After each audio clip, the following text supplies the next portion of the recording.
लगभग पाठ की रचनाकार मलिक मोहम्मद जायसी जी हैं।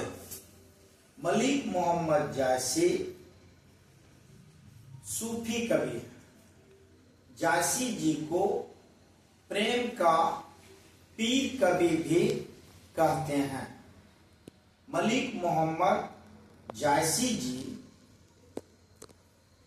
प्रथम पद के आधार पर कहते हैं कि विधाता ने मुझे इस संसार में विधाता ने मुझे इस संसार में चंद्रमों की तरह बनाकर कलंकित कर दिया है, लेकिन इसका मुझे कोई अफसोस नहीं है।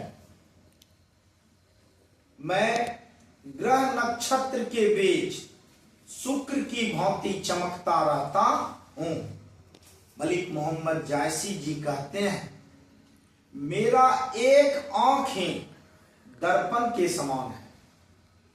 एक आंख से ही मुझे सारा संसार दिखाई पड़ता है और एक आंख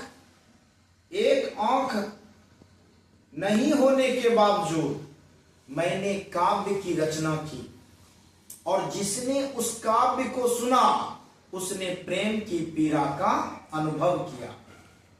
जायसी जी कहते हैं कि इस संसार में कोई भी ऐसा व्यक्ति नहीं है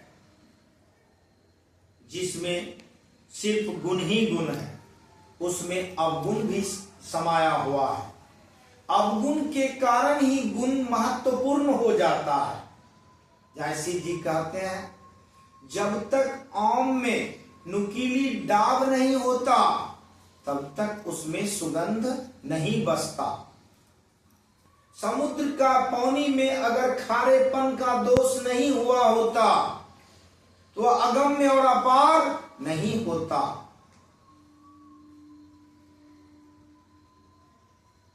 समुद्र के पानी खारेपन मतलब क्या हुआ? उसमें जो नमकीन है, 1 लीटर अगर समुद्र का पानी आप लीजिएगा तो उसमें आपको 35 से 50 ग्राम नमक मिलेगा। उसी को कहते हैं खारेपन। समुद्र के पानी में अगर खारेपन का दोष नहीं होता तो अगम्य अपार नहीं होता। सुमेरु पर्वत को अगर शिव जी ने त्रिशूल से नहीं मारा होता तो वह स्वर्णगिरी इतना ऊंचा नहीं होता। जब तक दरिया में मैल नहीं होती तब तक कच्ची धातु सोने में चमक नहीं होती। करबक जी मलिक मोहम्मद जायसी जी कहते हैं करबक पाठ के अंतर्गत कि उसका एक नेत्र ही दर्पण के समान है। जायसी जी का एक नेत्र पैरालिसिस के कारण एक आंख और एक कान, बायां आंख और बायां कान समाप्त हो चुका था। कान से सुनाई नहीं पड़ता था और बाएं आंख से दिखाई नहीं पड़ता। जायसी जी कहते हैं उसका एक नेत्र नहीं दर्पण के समान है। उसका भाव स्वच्छ, निर्मल और पवित्र है। उसका भाव स्वच्छ, निर्मल और पवित्र है। वह स्वयं कुरूप है, लेकिन बड़े बड़े रूपवान लोग उन काव्य के कारण उसके पांव जोहते नजर आते हैं। पहला पद समाप्त हुआ। अब हम लोग चलेंगे दूसरे पद में। मलिक मोहम्मद जायसी जी कहते हैं कि मैंने जिस काव्य की रचना की और उसे पढ़कर मैंने जिसे सुनाया उसने प्रेम की पीड़ा का अनुभव किया, क्योंकि मैंने अपने इस काव्य की रचना अपने रक्त की लेई और प्रेम की गाढ़ी प्रीति से जोर जोर कर लिखा है और यही सोचकर मैंने इस काव्य की रचना की, शायद इस संसार में यही मेरा निशानी रह जाए।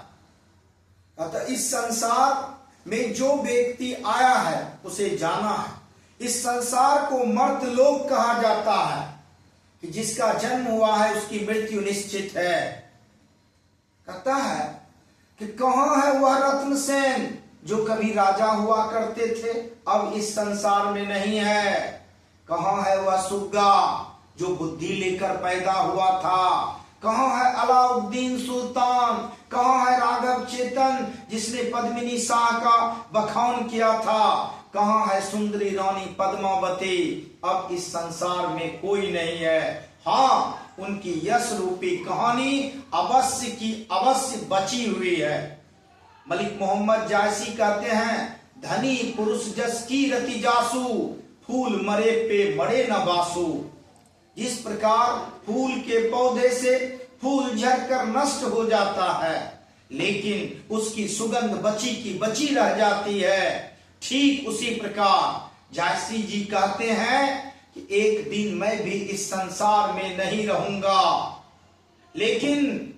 लेकिन मैं विश्वास के साथ कहता हूं, जो व्यक्ति मेरे इस काव्य को पढ़ेगा वह मुझे अवश्य याद रखेगा।